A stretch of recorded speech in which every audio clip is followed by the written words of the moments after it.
All right, just state your name and how to spell it, and what do you do for Foundry STL? Yeah, Nicholas Mahrt, M-A-H-R-T.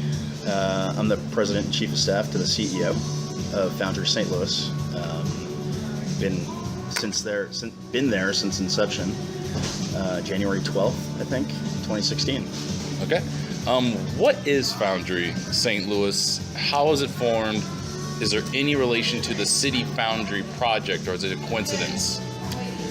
Foundry St. Louis, tackle the first one. Foundry St. Louis is an ownership group. We have an investor pool. We have principals. Thank you very much. Yeah, no problem. We have principals that. Sorry, I just lost my train of thought. But we have principals from various different industries, from financial, architectural, business, and a whole bunch of advisors as well from various sectors. Too long to list. But we are an ownership group, actively seeking Major League Soccer and National Women's Soccer League franchises for St. Louis, Missouri. We're not limited to just MLS, but it's MLS and NWSL, and we recognize that in order to make that a reality, we need an investor pool, we need fans, and we need a stadium, and we are well on our way to achieving all three. All right. Just kind of went over the goal of Foundry STL. In your reporting and in your interview, it says that there are 3 billionaires with Foundry. You haven't listed who those 3 billionaires are. One concern some fans believe is that Stan Kroenke may be one of the 3, since it has not been publicly revealed, and obviously fans always assume the worst. Yeah. Is he a part of this group? Well, I'm not sure where the 3 billionaires came from. I can say we have a billionaire for certain. I can confirm that we have at least 1 billionaire. I can't get into who all of the investors are and how much their net worth is. We have an estimated. The net worth of our investors is over $2 billion. I can say that. Dr. Rick Lehman is the one we've made public. Dan Cordes, our chief executive. We could also consider him to be an investor. He was employee number 2 with Express Scripts. So he when I say employee number 2, I mean literally just the number 2. Some people could consider him to be a co-founder. Top dog. Yeah. Yeah. 1A, 1B. Yeah, he was the first pharmacist Express Scripts ever hired, and unless I'll confirm that with him. But I'm fairly certain either the first or the second, right? That Express Scripts ever hired. So the billionaire I can't name. I can say that it's not Stan Kroenke. That's, I think, what a lot of fans want to hear is it's not Stanley. Stan Kroenke, and this is no disrespect to Stan Kroenke. I know that St. Louisans far and wide have their personal opinions about him, but Stan Kroenke is not an investor in Foundry St. Louis. All right. The MLS has noted that it is wanting downtown locations. This is considered Midtown. However, the counter-argument is that there's only 2 actual downtown locations, both in Canada. If the MLS does not budge on this issue, is there a contingency backup plan in place? Yes. The fact of the matter is that Foundry St. Louis has discussed 5 separate stadium locations. 2 of which, I would say actually 3 of which are downtown, or at least literally adjacent to downtown, if not actually downtown. The 2, including this Midtown site, are not downtown. That having all been said, from a St. Louis perspective, this site at Choteau and Grand that we're eyeing is not downtown. From a national perspective, it is in the urban core. And if you look around the league, including its expansion clubs like LAFC, Minnesota United FC, I think I'm getting that name right, Atlanta United FC. Atlanta is the closest to downtown. Minnesota's is actually between the 2 downtowns of Minneapolis and St. Paul. LAFC is in Pasadena. That's not downtown Los Angeles. And then obviously DC United's new stadium in Buzzard Point is not downtown Washington. And you could identify other stadiums that are not quote unquote downtown. What I think is really vital in this discussion, both both locally and nationally, is whether we're contributing to the city and the region's economic development and real estate development. And that's true of both surrounding the stadium, but also throughout the city. Foundry St. Louis is not a single goal organization. Our goal is not just to get a Major League Soccer franchise, NWSL franchise, and a stadium. Our goal is to shine light on the amazing ongoing work to boost St. Louis's economic and cultural position in the country, and that includes North City, South City, North County, South County, et cetera, et cetera. Okay, the SLU partnership, how did that come to be? It seemed like it just kind of came out of left field. So, again, it's one of those things. While Foundry St. Louis we're committed to transparency and openness and diversity and inclusion, of course, some things still remain sensitive. And how that potential partnership, let me say, evolved, is of course sensitive. Involves everybody from SLU's administration through its what's the term I'm drawing a blank on? Its board. Okay. And it draws on 30 years of corporate experience of Dan Cordes, our CEO. Dan's experience with Express Scripts, again, from its inception, he's been able to develop not just a Fortune 22 company, but also obviously develop relationships throughout St. Louis. And yes, thank you. It's through his expertise and his sweat of the brow spirit, and his ability to talk to anybody, not just corporate executives, but also store owners, small businesses, and just the man on the street. It's his ability to talk to those folks that really led us to various relationships, including SLU, including Amsterdam Tavern, including Urban Chestnut. Would there need to be significant investment in the local area to promote dining and entertainment district, much like Kansas City has done, if you've seen where theirs is located, that it's not built directly in that downtown area, as opposed to Colorado, which promised and never did build one? KC's attendance is about 20,000 a game at 104% capacity. Colorado is a league worst at 15,000, 87% capacity. Would there need to be that sort of commitment to an investment in the region in order to ensure that we're packing a stadium, not just building a nice, pretty-looking arena? Short answer is yes. I'll elaborate and say I've lived in Denver, Colorado, and I've been to Sporting Children's Mercy Park, including being in the Victory Suite as a guest of one of their executives at the time.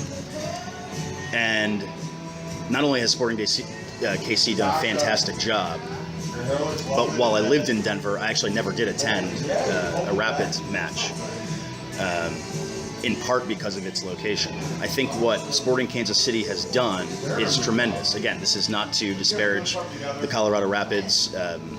We're not wading into that discussion. Obviously, we're not. Our need to bash another stadium. Our position at Foundry St. Louis is not right. It's not to critique or criticize what other MLS owners have done. I think as a collective, they've done a tremendous job as a league. Sporting KC, I think, is one of the most iconic franchises in Major League Soccer. I think that they have done a bang-up job, just a fantastic job in terms of marketing, in terms of stadium development, in terms of fan support. We've spoken with their director of marketing, for example.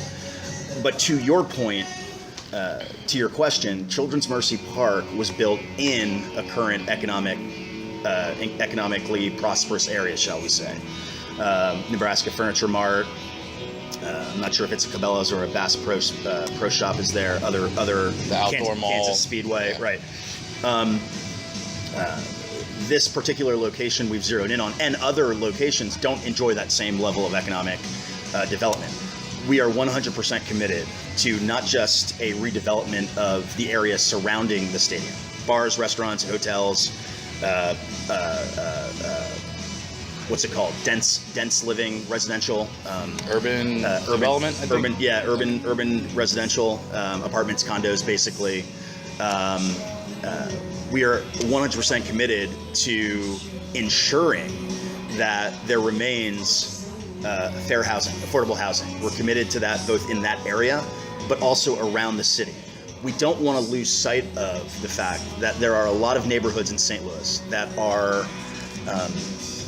that there are socioeconomic disparity, and we want to address it. We want to help address it, I should say.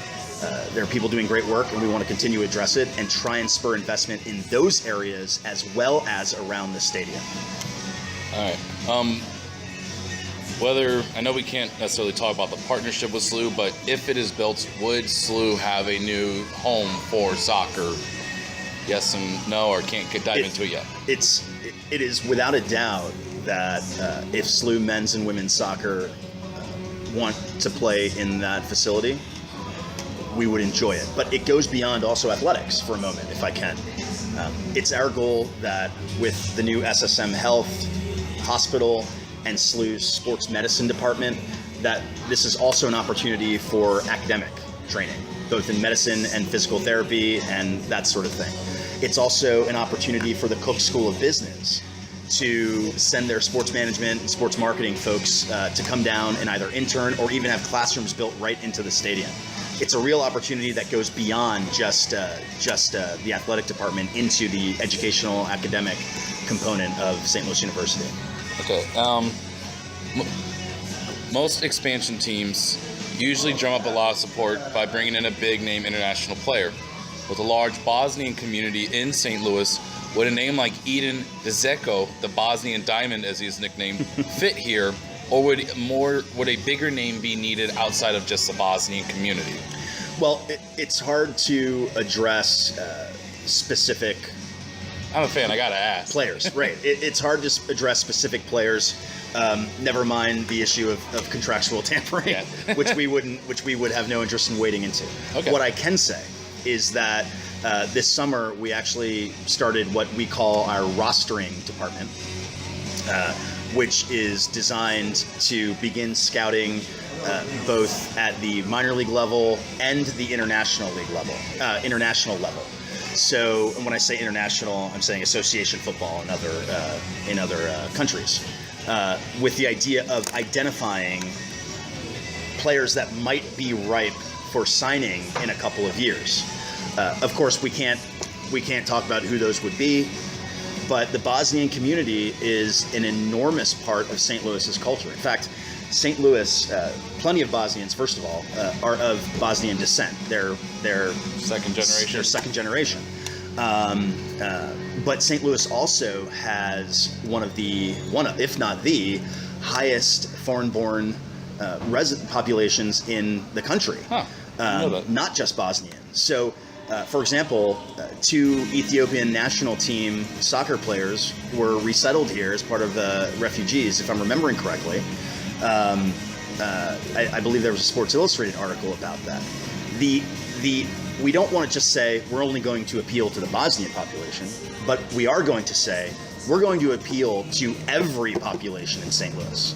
The goal is to not only have our management team and our eventual staff and players be talented and capable, but also to be diverse, inclusive, and we want to respect all diversity.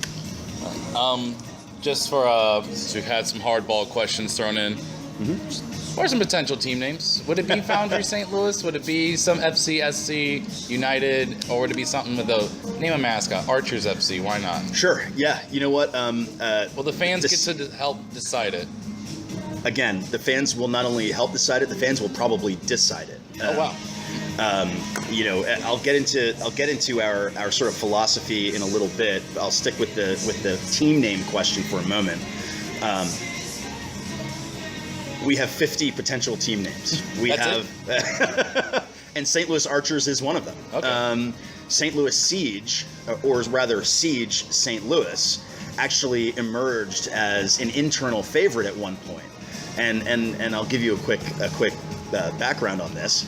A siege is actually the term for a flock of heron, the blue heron being the most predominant bird of Missouri waterways. I was way off on assuming what siege meant there. Well, there's two. There's a second definition.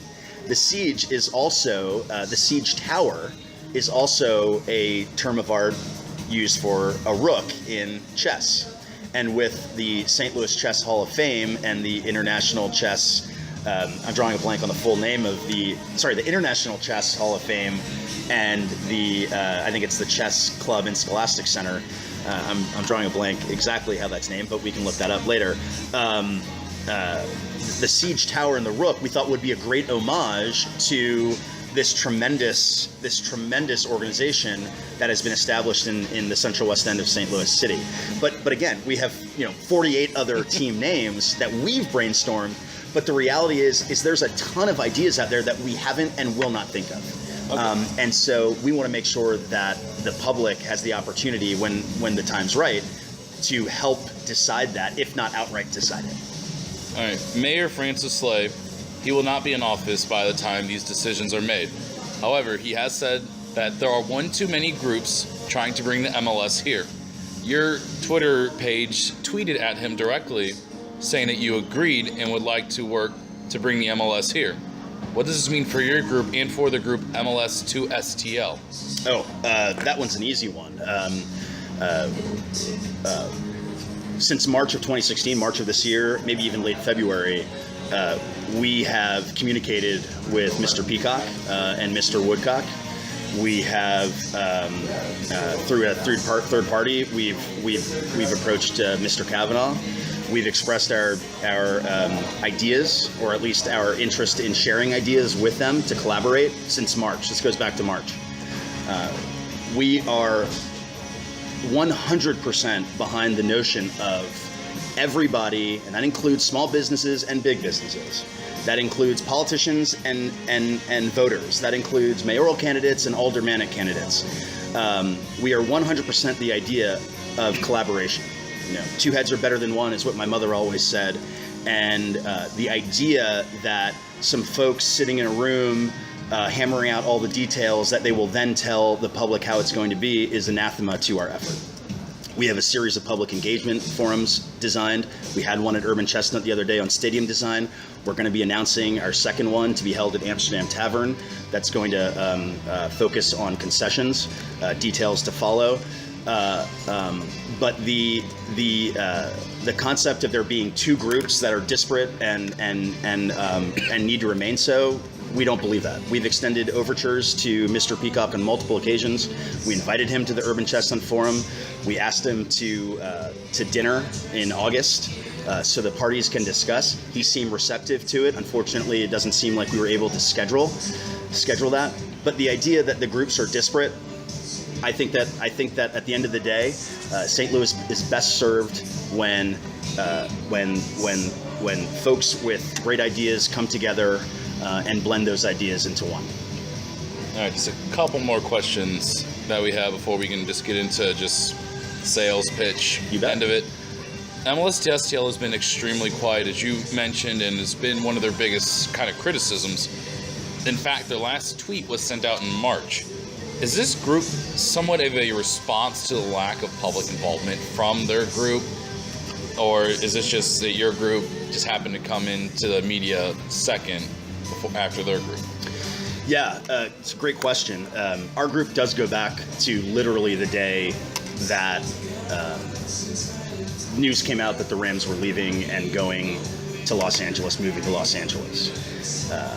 When MLS to STL Group announced, it was in advance of what I believe was a TEDx forum at Washington University, they were announced as a search committee, as a task force, designed to find an ownership group, find stadium locations, and what have you.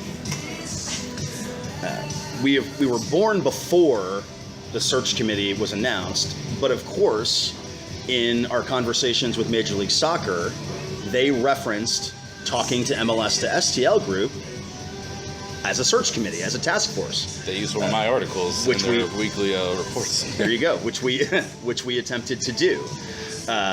So we weren't formed as a lack of communication from the other group. We were formed because we thought we had some good ideas. We have two masters of architects in our ownership group who started designing this stadium that everyone saw the other day. They started designing that on Mardi Gras of 2016. By the way, that stadium design did not cost us $16 million. It cost us $0.00. So, we weren't born out of the lack of communication. In fact, as we indicated, we want to work with them, and we're not attempting to butt heads with anybody. They've chosen a strategy that is behind closed doors and to be quiet. That's one way of doing things. We feel that the ivory tower approach of taking care of all the details and then telling people how it is, we think that's anathema to 2016. And so when MLS to STL group sort of morphed into more of an ownership type group from a task force, from a search committee, we continue to reach out and engage them, but we also decided we're going to continue with our work and eventually involve the public in helping us make decisions. Because this is for the fans. It's for the fans, it's for the residents, it's for the taxpayers, it's for the small businesses, it's for everybody in St. Louis. It's not just for a select few. All right. You mentioned this. There would be an active request and seeking of a National Women's Soccer League, the NWSL team. How would this impact the USL team, STL FC, if at all? It's a great question that I don't have the answer to. We have spoken with the NWSL commissioner. That was admittedly a while ago, but we have spoken with the NWSL commissioner. If in 2020 we had MLS, we had USL, we had NWSL, we have 10-time Division I NCAA champion SLU. That's all of a sudden a lot of soccer, which is both good and bad, because you're competing for. At the end of the day, these are all businesses. Of course, SLU is a university, but it still takes money to run a program, and there are sponsorship dollars that you have to consider. You have to consider the economics of every business, especially sports, and so we don't have an answer to that, right? If you do look at other areas, and all you got to do is look to Kansas City, they have an MLS club, they have an NWSL club, and they have a USL club. So it's doable, right? It is doable.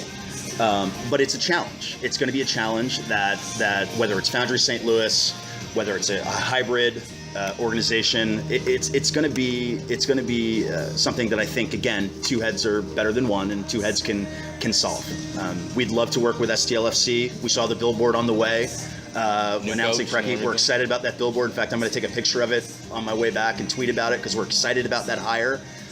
We're excited that they're going to be holding tryouts on November 27th. We went to a bunch of games this summer, and we look forward to attending many more games next year. All these things can work together. At the end of the day, it's about cohesion. It's about collaboration. We're excited to be a part of it. Finally, if St. Louis did get the 22,000 person stadium that has been floated about 20 to 22,000 seats, do the designs have room for expansion? World Cup qualifiers and other friendlies have packed 44,000 in the Busch in near max capacity into what it used to be the Edward Jones Dome for both men's and women's matches. Addressing the issues later on of potential expansion, or what other uses would the stadium have outside of just being a soccer venue? Would there be things like state tournaments or outside events as well? Yeah, great question. So in speaking with Sporting Kansas City and the San Jose Earthquakes executives, two new stadiums, two different stadiums, very different stadiums, two stadiums funded different ways. 100% did we hear construct something that is expandable, not just for things like concerts and festivals, but also for increased attendance at your own games. This sport's growing, right? MLS is growing, and it's growing fast. And 22,000 people might be great for 2020, but it might be 30,000 people in 2027 or 2028 and 2030. So designing a stadium that both can expand for concerts and other existing events, but also being able to expand for World Cup qualifiers and so forth is vital and critical. How that gets done, that's an architectural and engineering marvel, which is way above my pay grade and nothing that I can speak to personally.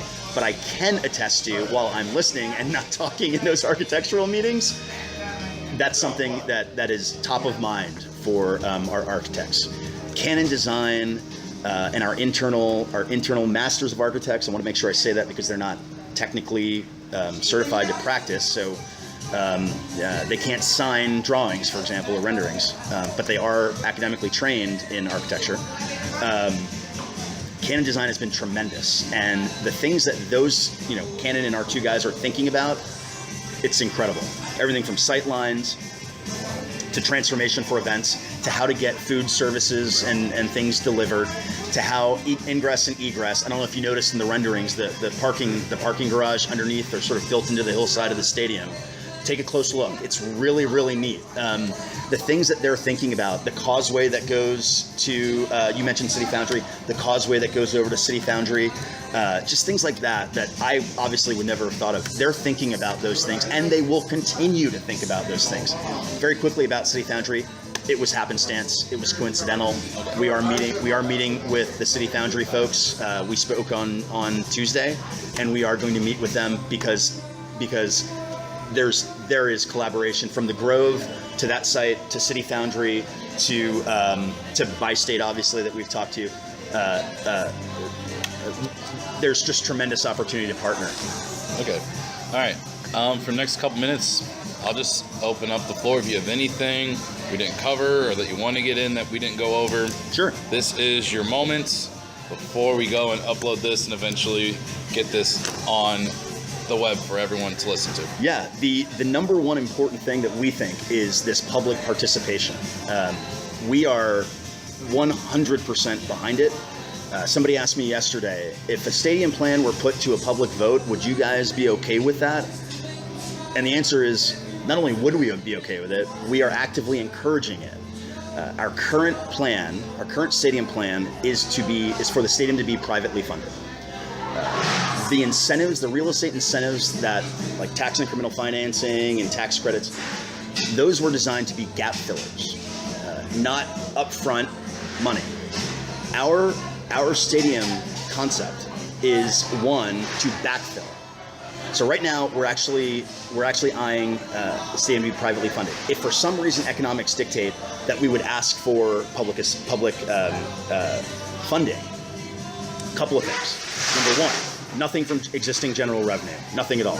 Number two, no revenue derived from the value of the land, for example, as it currently exists, right? So everything would be above what the city and the state currently earns off of the land, or the sales tax surrounding it.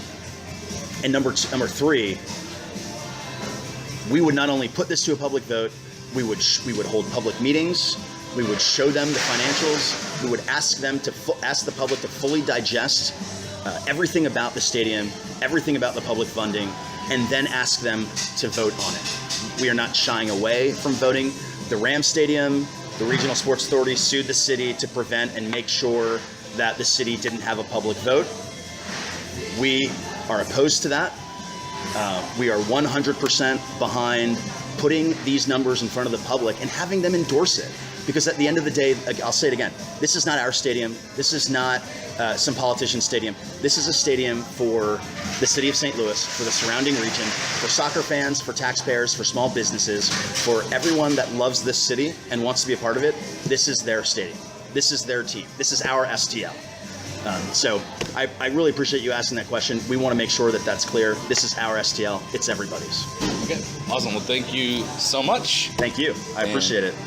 Again, this is Foundry St. Louis. We're talking about the MLS, and we'll be seeing more from you here in the near future, I guess. Thanks.